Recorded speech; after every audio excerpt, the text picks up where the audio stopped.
இவ்வளவு நாள் காத்திருந்தும் எனக்கு சாயப்பா எந்த உதவியும் செய்யவில்லை என்று நினைப்பவர்களா நீங்கள்? ஒவ்வொரு போராட்டமும் தோல்வியில முடியுதா? அதன் மூலம் நீங்க வெறுப்படைந்து வாழ்பவரா? பிறரால் பாதிக்கப்பட்டு இன்று வரை அதில் இருந்து உங்களால விடுபட முடியவில்லையா? இந்த வாழ்க்கை ரொம்ப கடினமா இருக்குது, என்னால் வாழ முடியாதுன்னு தீர்மானித்தவர்களா? நான் இந்த உலகத்திலே வாழ தகுதியற்றவனா நீங்க நினைக்கக்கூடியவரா? இந்த மனநிலையில இருக்கிறவங்களுக்கு இந்த பதிவு மிக பெரிய ஒரு வெற்றிய செய்தியை தேடி தரும். நாம அற்புதமான மனிதரா வாழ என்ன செய்யணும்? எந்த மாதிரியான எண்ணங்களை மனசுல வைக்கணும்? அதுல இருந்து எப்படி சந்தோஷமான ஒரு வாழ்க்கையை தொடங்கணும்? குடும்பம் என்னைக்கும் முக்கியம் அப்படின்னு நினைக்கிறவங்க இந்த பதிவை நிச்சயமா கேட்கணும்.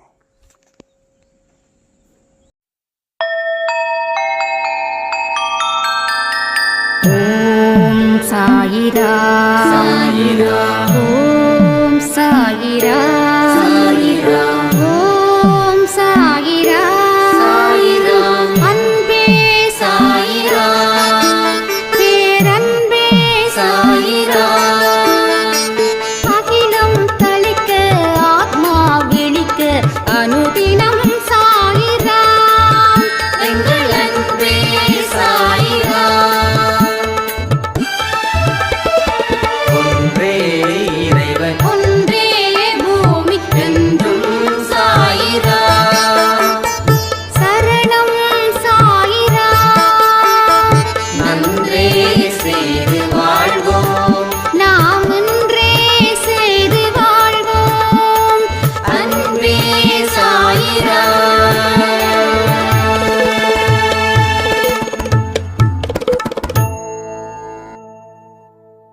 சாயிராம்.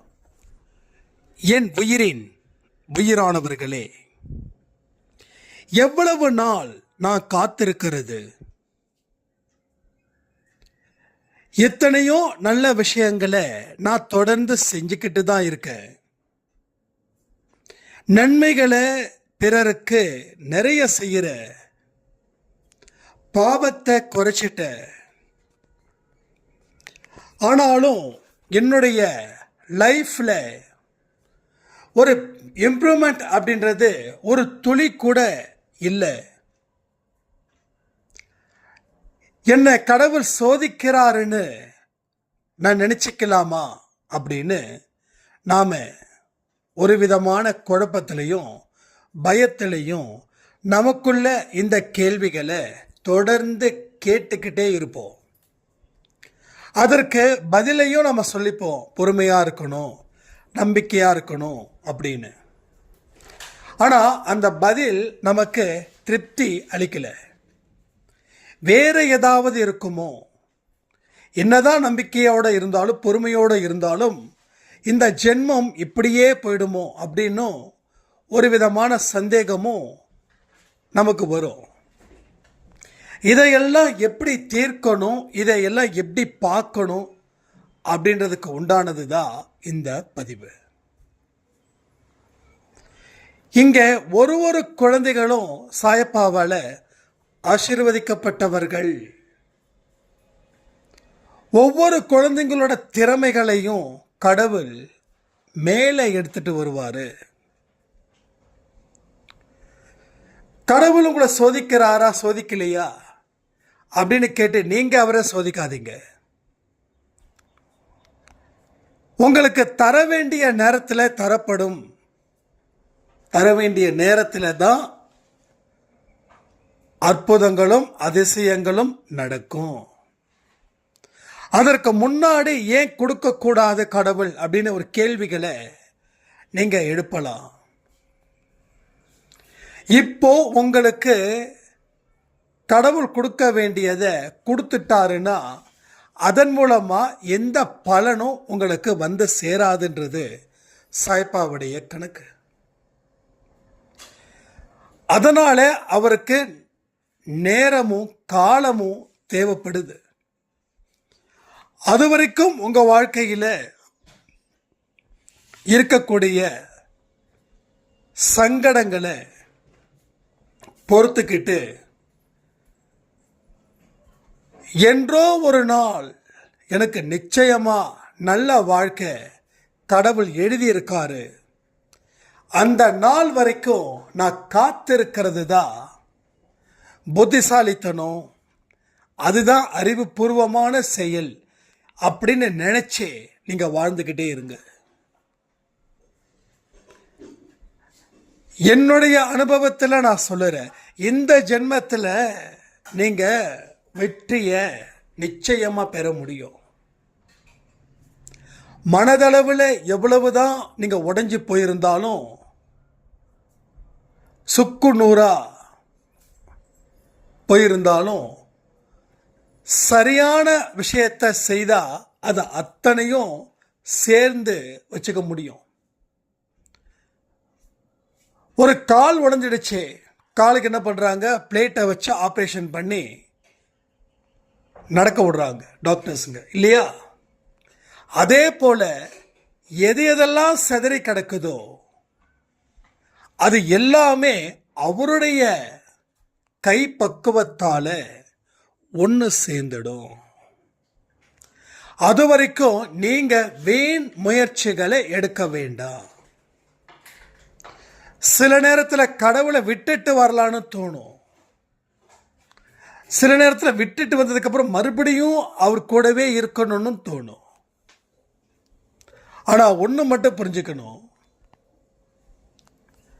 எனக்கு பிரச்சனையை தீர்க்கல, என்னுடைய சுய அறிவின் மீது நான் இருப்பேன், இனி கடவுளை நம்புற மாதிரி இல்லை அப்படின்னு நீங்க அதிகபட்சமா 1 வருஷமோ இல்லை 2 வருஷமோ தான் உங்களால் அந்த கேரக்டரை மெயின்டைன் பண்ண முடியும்.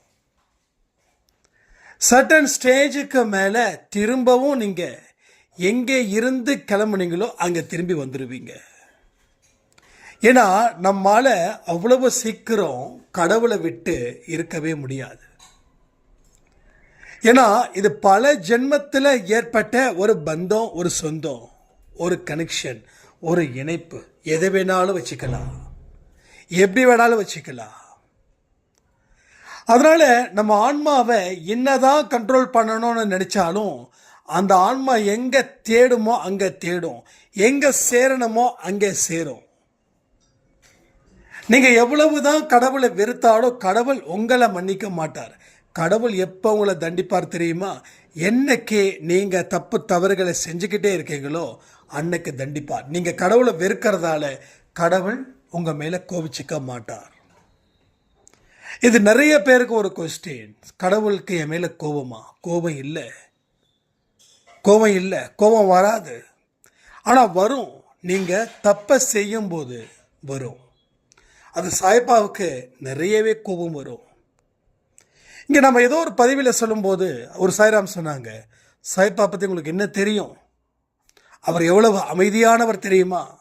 அவர் தண்டிக்க மாட்டார், அவர் மன்னிக்க கூடியவர் அப்படின்னாங்க. அப்போ நான் அந்த பதிவில் சொல்கிறேன், கேட்டுக்கோங்க. அது எப்பயோ சொன்னது, அதுக்கு நான் பதில் சொன்னேன்னா இல்லை சொல்லலையான்னு எனக்கு தெரியாது. பட் இப்போ நான் ஆன்சர் பண்ணுறேன் அந்த சாய்ராமுக்கு. இல்லை அப்படி உங்களுக்கு சந்தேகம் இருந்தால் உங்களுக்கும் சேர்த்து தான். சாய்பா எந்த அளவுக்கு அமைதியாக இருக்காரோ அதே அளவுக்கு கோபப்படவும் செய்வார். சச்சரித்திரம் புக்கில் ராமநவமி கொண்டாட்டத்தில் என்ன நடந்ததுன்னு புக்கு படித்த அத்தனை பேருக்கும் தெரியும். அவர் எந்த அளவுக்கு சாந்த ஸ்வரூபியா இருக்காரோ அந்த அளவுக்கு கோபக்காரராகவும் இருக்கிறார். அப்போ கடவுள் மன்னிக்கிறவர் தானே கடவுள்னு யாராவது தயவு செய்து கேட்காதீங்க. கேட்கும்போது நான் என்ன ஆன்சர் பண்ணுறதுனே தெரியல.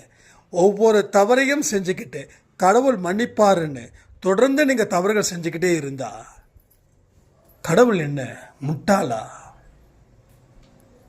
ஒரு தப்பை செஞ்சுக்கிட்டு நம்ம பாவத்தை அனுபவிக்கிறோம், கஷ்டத்தை அனுபவிக்கிறோம், துன்பத்தை அனுபவிக்கிறோம். மீண்டும் பாவம் செய்ய பயப்படுறோம். ஏன்னா இந்த துன்பத்தையே அனுபவிக்க முடியல, இன்னும் ஒரு பாவத்தை செஞ்சு அந்த துன்பத்தை நான் செய்யணுமா அப்படின்னு. அப்போது கடவுள் மன்னிச்சுக்கிட்டே இருப்பாரா? நீங்கள் தொடர்ந்து தப்பு மேலே தப்பு பண்ணுவீங்க, தொடர்ந்து உங்களால் மற்றவங்க பாதிக்கப்படவும் செய்வாங்க. ஆனால் நீங்கள் கடவுள்கிட்ட போயிட்டு பாவ மன்னிப்பு கொடு அப்படின்னா கடவுள் இந்தப்பா உனக்கு பாவ மன்னிப்பு கொடுக்குறேன், நீ என்ன வேணாலும் பண்ணு, எத்தனை பேரை வேணாலும் வாழ்க்கையை நாஸ்தி பண்ணு, அவங்கள பழி வாங்கு, உன்னோட பலத்தை வச்சு உன்னோட பலகீனமான மனுஷங்களை அத்தனை பேரையும் அழிச்சிடு, நீ என்கிட்ட பாவ மன்னிப்பு கேளு, நான் உனக்கு பாவ மன்னிப்பு தரேன், நீ கவலைப்படாத அப்படின்னா எப்படி? அது எப்படி சாத்தியம்? எப்படி பாசிபிள்? இப்போ கடவுள் நிச்சயமா மன்னிப்பார். அவர் தான் நீதிபதியா இருக்காரு. நீதிபதி தன்னுடைய சொந்த பையனே தப்பு பண்ணாலும் அந்த ஆக்டில் என்ன பனிஷ்மெண்ட் கொடுக்கணுமோ அதை கொடுத்து தான் ஆகணும். அதுதான் அவருடைய ஒர்க்கு தான், அவரோட டியூட்டியை தான். ஸோ சேம் டிட்டோ இங்கே நம்ம சாய்ப்பாக்கும். அப்போ நம்ம செய்த தவறுக்குத்தான் இந்த துன்பமே தவிர நீங்கள் ஒன்றுமே பண்ணாமல் இங்கே துன்பம் இல்லை. நமக்குள்ள ஒரு நல்லவன்ற ஆணவமும் அகம்பாவமும் இருக்குது. நான் எந்த தப்பும் பண்ணலை, எனக்கு ஏன் கடவுள் தண்டனை கொடுக்கணும்?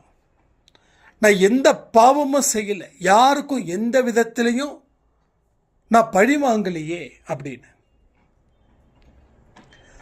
மனுஷனுக்குள்ள புகுந்திருக்கிறது மனிதாபிமானமா இல்லை மிருகத்தனத்துக்கு உண்டான கேரக்டரானே பல மனுஷங்களுக்கு புரியல, பல மனுஷங்களுக்கு தெரியல. நாம இதுதான் நியாயம் அப்படின்னு நினைச்சுக்கிட்டு இருக்கிறது எல்லாமே கடவுளுடைய பார்வையில் அநியாயமா இருக்குது.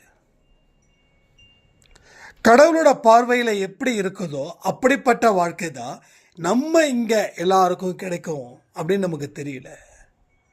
ஸோ இஷ்டத்துக்கு நாம் சட்டத்தை மாற்றிக்கிறோம். கவர்மெண்ட்டோட சட்டத்தை அவ்வளவு சீக்கிரம் மாற்ற முடியாது, தெரியுங்களா? அதே போல தான் கடவுளுடைய சட்டத்தையும், கவர்மெண்ட் சட்டமாவது நிறைய பேரோட சப்போர்ட் இருந்துச்சுன்னா அந்த சட்டத்தை மாற்ற முடியுது.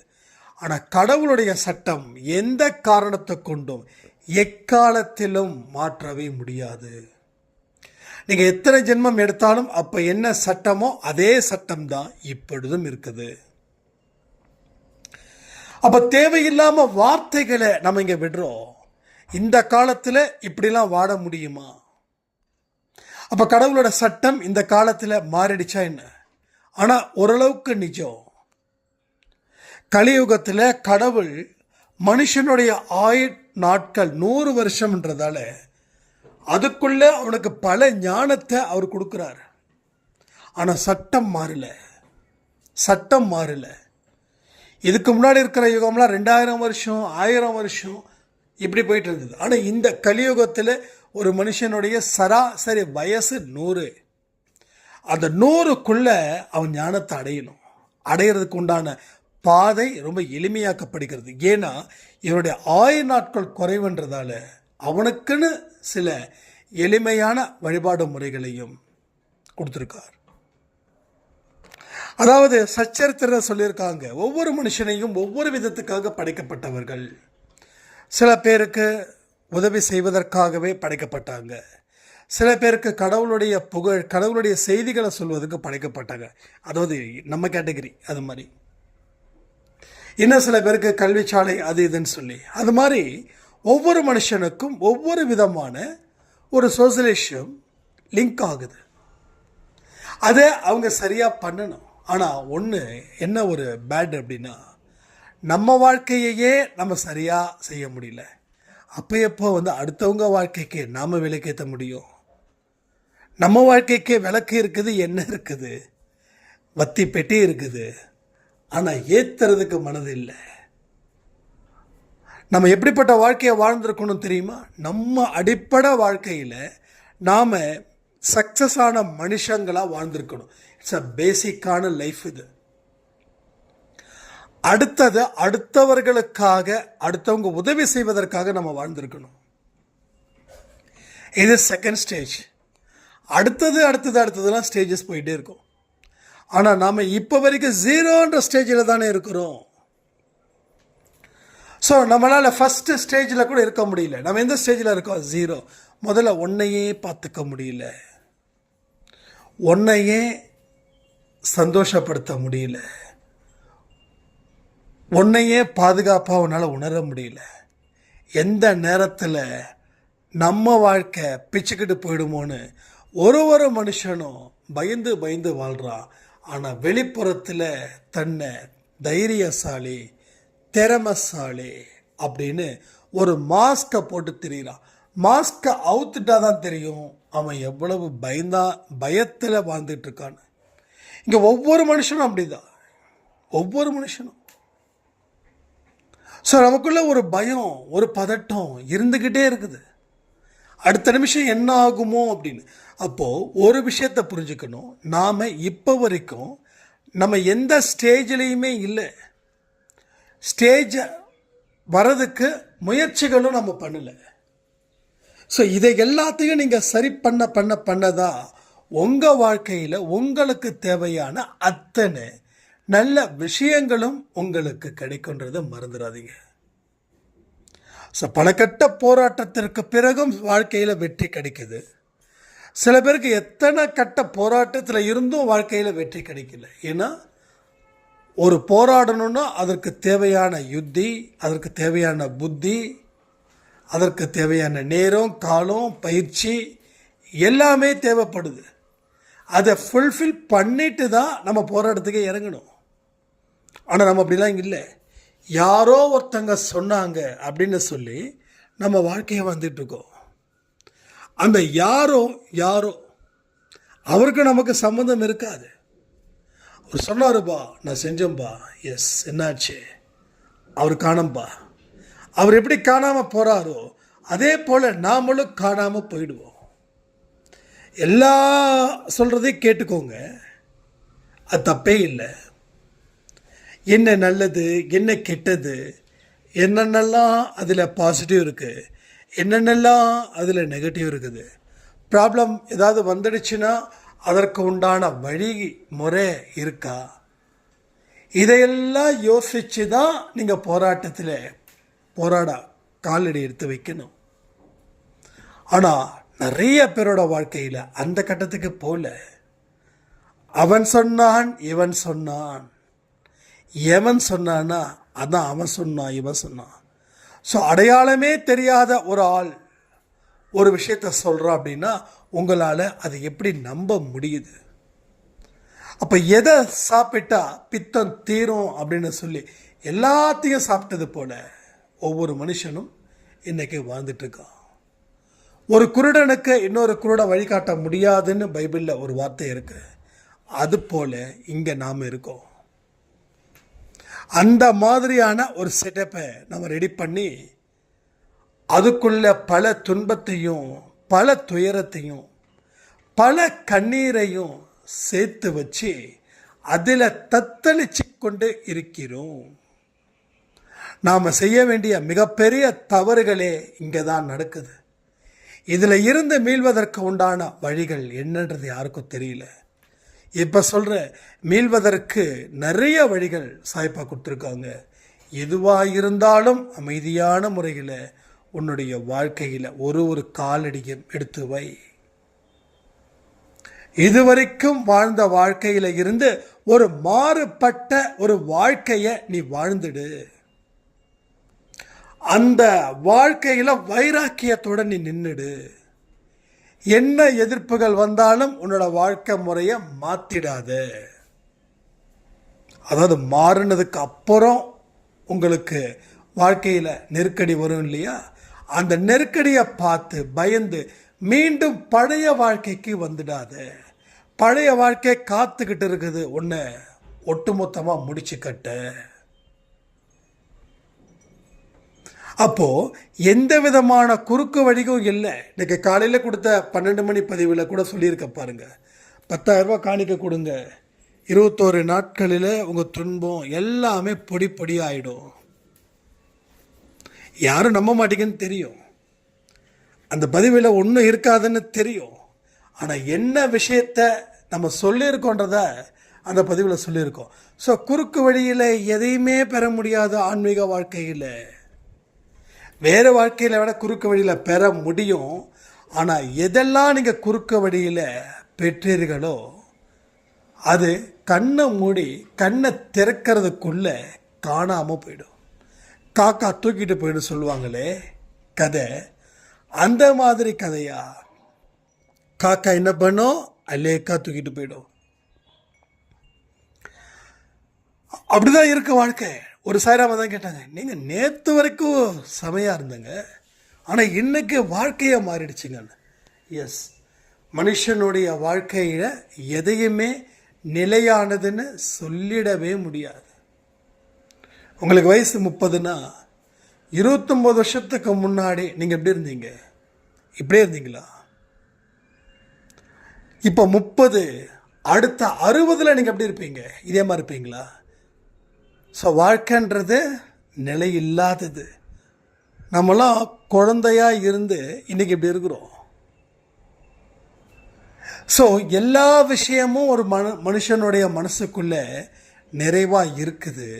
ஆனால் அவன் அதை சரியாக பயன்படுத்திக்காத எந்த ஒரு விஷயமும் வாழ்க்கையில் எப்படி அவனுக்கு பயனை கொடுக்கும்? ஸோ பயன் இல்லாததாக மாறுவதற்கு ஒரே ஒரு காரணம், அவன் எதையும் பயன்படுத்தி கொள்ளவில்லை. அவன் தன்னை ஒரு அற்புதமானவன் நினைக்கவே இல்லை. நான் கேட்குற கேள்வி ஆன்சர் பண்ணுறீங்களா? நீங்கள் அற்புதமானவன் அப்படின்னு தொடர்ந்து நினச்சிருக்கீங்களா? நம்மளை நாம் திட்டிப்போம். பத்தாத குறைச்சலுக்கு நம்ம வீட்டுக்கு யாரெல்லாம் வராங்களோ அவங்க முன்னாடி நம்ம திட்டிப்போம், நம்மளை நாமே திட்டிப்போம். அப்போது நீ அற்புதமானவன் இல்லை அப்படின்னு நீ முழு மனதோட நம்பும்போது எப்படி உனக்கு அற்புதங்களை கடவுள் கொடுப்பாரு? நீ என்ன நினைக்கிறியோ அதுதான் கடவுள் கொடுப்பார். இது நடக்கும் அப்படின்னு நினச்சா கடவுள் நடத்தி காட்டுவார். இது நடக்காது அப்படின்னு சொல்லி நீ நினச்சா கடவுள் நடத்தி கொடுக்க மாட்டார். இது நடக்குமா நடக்காதான்னு தெரியல அப்படின்னு சந்தேகத்தோட ஒரு விஷயத்தை நீ யோசிச்ச அப்படின்னா அப்பொழுது அங்கே நடத்தியே கொடுக்க மாட்டார். புரிஞ்சுக்கோங்க. ஸோ இப்படி தான் ஒவ்வொரு இடத்தையும் நாம் தவற விட்டுக்கிட்டே இருக்கோம். உங்களுக்கெல்லாம் ஒரு விஷயம் சொல்கிறேன், வாய்ப்புகள் வரலை அப்படின்னு நினைக்கிறீங்க பாருங்க, நீங்கள் எவ்வளவு தவற விட்டுருக்கீங்க தெரியுமா உங்கள் வாழ்க்கையில்? ஒவ்வொரு வாய்ப்புகளையும் உங்கள் கண்ணுக்கு முன்னாடி வருது, ஆனால் நீங்கள் அது வாய்ப்பு இல்லைன்னு நினச்சி நீங்கள் ஒதுக்குறீங்க. உங்களுடைய திறமை எப்படியோ அதை விட திறமை இல்லாதவர்களும் நல்லா வாழ்ந்துட்டு இருக்காங்க. ஏன்னா அவங்க வாய்ப்புகளை பயன்படுத்துகிறாங்க. நம்ம பேசிக்கிட்டே இருக்கிறோம், கதையாக பேசுகிறோம், ஆனால் செயலில் நம்ம வீரத்தை காட்ட மாட்டேங்கிறோம். வெளியில் எப்படி வேணாலும் வேஷம் போட்டுக்கலாம், ஆனால் உள்ளுக்குள்ளே யாருன்றது உனக்கு நல்லாவே தெரியும். வெளியில் நம்ம 10 பேர் அடிச்சிருவேன் அப்படின்னு சொல்ல முடியும், ஆனால் ஒருத்தவனை கூட அடிக்க முடியாதுன்றதை நம்ம மனசுக்குள்ளே இருக்கும் இல்லையா?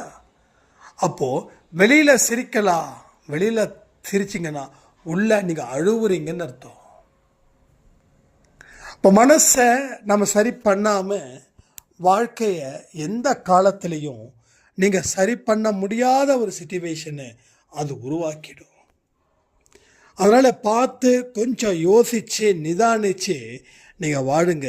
கடவுள் கொடுக்கலையே அப்படின்னு நினச்சி தயவு செய்து உங்கள் வாழ்க்கை பயணத்தை நிறுத்திடாதீங்க.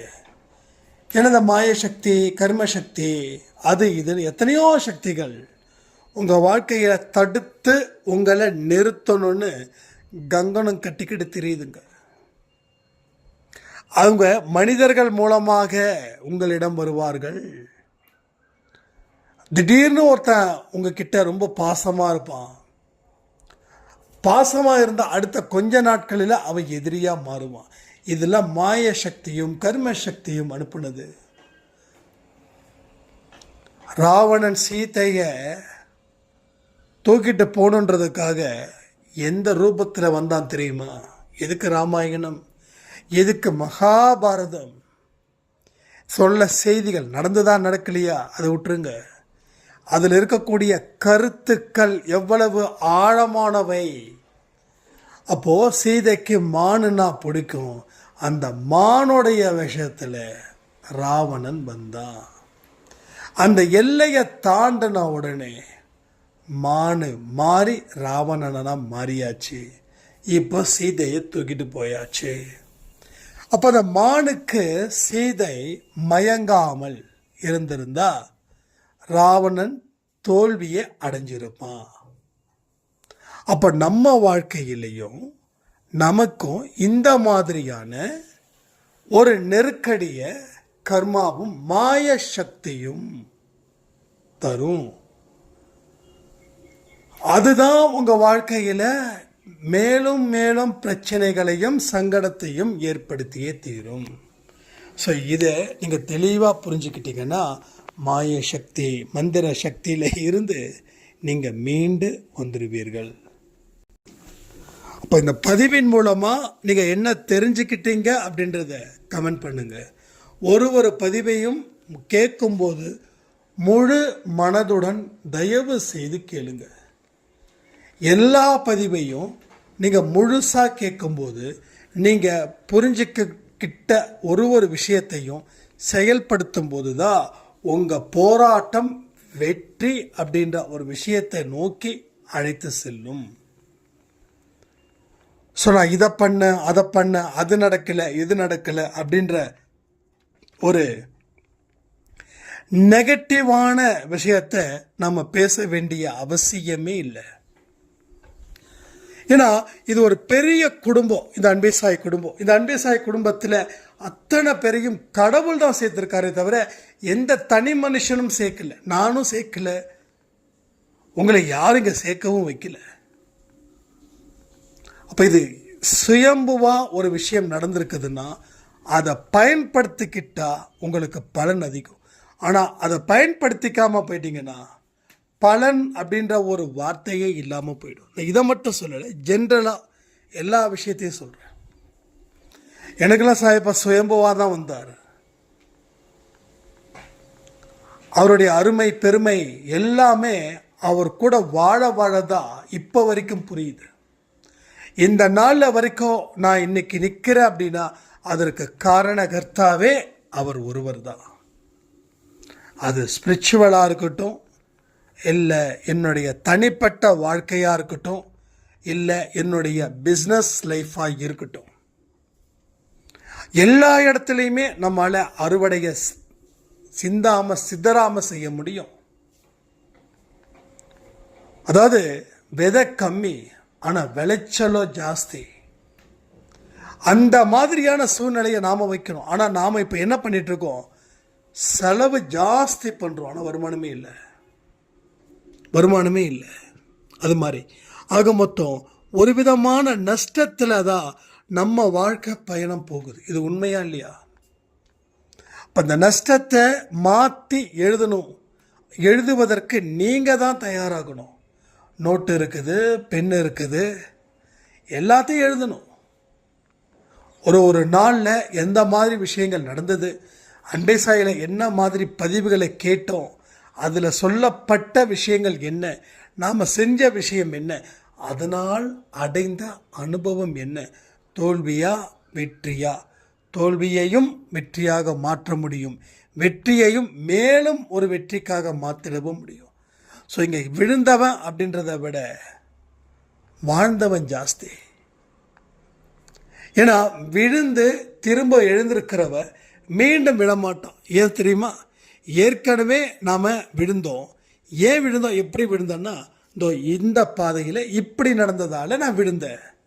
அப்போ இதே பாதையோ இல்லை இதை விட மோசமான பாதையோ வந்தால் அவனுக்கு அந்த உள்ளுணர்வு சொல்லும், தம்பி பார்த்து விழுந்துடாத.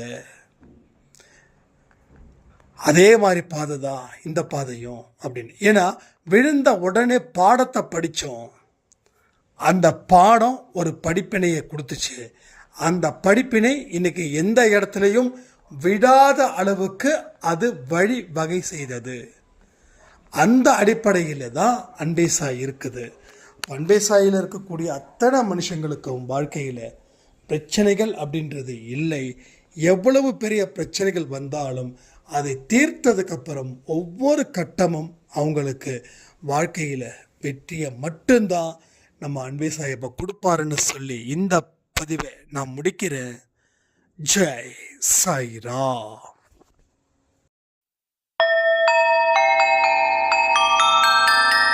ஓம் சாயிரா சாயிரா, ஓம் சாயிரா சாயிரா, ஓம் சாயிரா சாயிரா, அன்பே சாயிரா, பேரன்பே சாயிரா, அகிலம் தளிக்க ஆத்மா விழிக்க அனுதினம் சாயிரா, எங்கள் அன்பே சாயிரா. ஒன்றே இறைவன், ஒன்றே பூமிக்கென்றும் சாயிரா, சரணம் சாயிரா, நன்றே செய்து